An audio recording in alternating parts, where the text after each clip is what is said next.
Bom dia, queridos irmãos e irmãs, louvado seja nosso Senhor Jesus Cristo, para sempre seja louvado.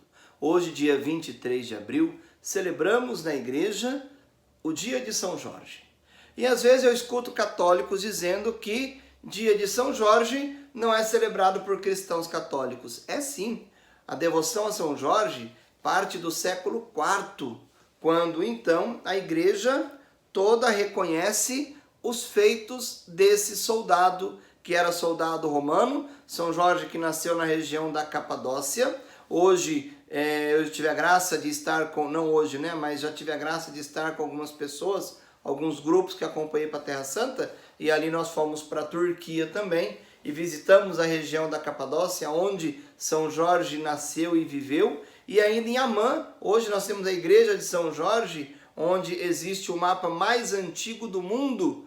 Então ali nós podemos ter também as imagens e os relatos sobre a vida de São Jorge. São Jorge, que viveu aí no século IV depois de Cristo, era cristão, defendeu a fé e diante do imperador Constantino, São Jorge foi capaz de defender plenamente com a vida a fé na pessoa de Jesus Cristo. Tinha uma alta patente no exército romano, pois era bem quisto pelo imperador. Num dado momento, o imperador então resolve que vai exigir de todos os soldados, de todo o seu exército, que eles prestem culto ao imperador, que queime incenso ao imperador. E São Jorge vai se recusar por diversas vezes, não querendo perder tal soldado do exército romano. O imperador então manda torturar São Jorge para ver se através da tortura ele então pudesse se render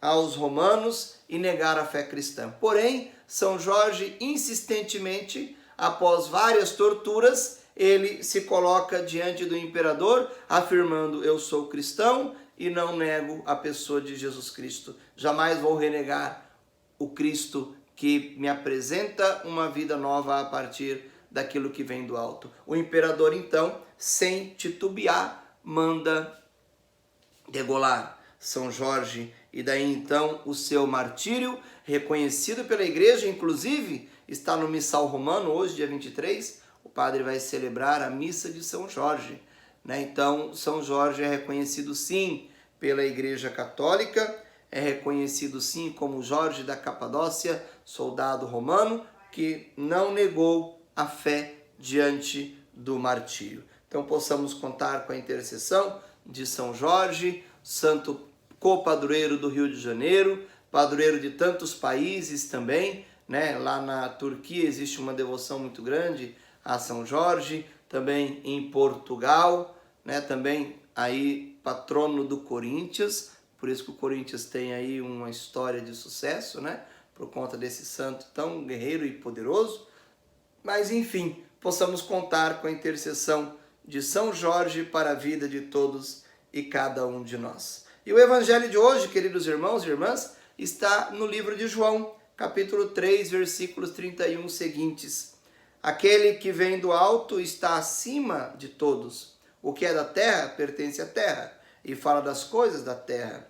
Aquele que vem do céu está acima de todos, dá testemunho daquele que viu e ouviu, mas ninguém aceita o seu testemunho. Quem aceita o seu testemunho atesta que Deus é verdadeiro. De fato, aquele que Deus enviou fala as palavras de Deus, porque Deus lhe dá o Espírito sem medida. O Pai ama o Filho e o entregou tudo em suas mãos. Aquele que acredita no Filho possui a vida eterna. Aquele, porém, que rejeita o Filho não verá a vida, pois a ira de Deus permanecerá sobre ele. Palavra da salvação. Glória a vós, Senhor. Como somos chamados, queridos irmãos e irmãs, no evangelho de hoje, também a partir do testemunho de São Jorge, de não negarmos a pessoa de Jesus Cristo. O evangelho é muito claro: o que rejeita o Filho não terá a vida, mas aquele que o assume permanece em Deus. Assim foi o testemunho de São Jorge para cada um de nós. Não negou a Cristo em hipótese alguma, mesmo sobre a tortura, mesmo sobre a morte. E somos chamados a fazer também essa reflexão para a nossa vida. E nós? Estamos, de fato, convictos, como tantos santos e santas da igreja, que foram incapazes de negar a pessoa de Jesus Cristo, tamanha fé que sentiam? Será que somos capazes de assumir a pessoa de Jesus Cristo desta forma, com força, coerência e vigor, a ponto de entregarmos também a nossa vida pelo Cristo e para o Cristo? Muitas vezes, no primeiro vento que sopra em nossa barca, nós negamos Jesus Cristo, deixamos de segui-lo, deixamos de achá-lo importante para a história de cada um de nós. Por isso, meus amados irmãos e irmãs, que a exemplo e testemunho de São Jorge, possamos também cada um de nós assumirmos a fé cristã e jamais negarmos a pessoa de Jesus, como ele sugere no Evangelho de hoje, porque ele é o enviado do Pai para a salvação de todos nós. Que Deus nos abençoe, por intercessão de São Jorge, abençoe a nossa vida, abençoe os nossos enfermos, as pessoas que estão doentes. Queremos sempre estar rezando pela nossa irmã, a Dona Cândida, ministra da Eucaristia do Perequemirim, rezar pelo Dr. Enos e tantas outras pessoas que têm pedido as nossas orações constantemente para que possam assim assumirem para a sua vida a cura que o Cristo quer lhe oferecer. Também a Rosana, mulher do Sinué, enfim, todas as pessoas que têm pedido as suas orações, o Padre tem constantemente colocado nas minhas preces, tenho constantemente apresentado nas minhas orações ao Senhor, sobretudo aqueles que estão enfermos. Abençoe-nos o Deus de amor e bondade, o Pai, o Filho e o Espírito Santo. Amém. Salve, Jorge!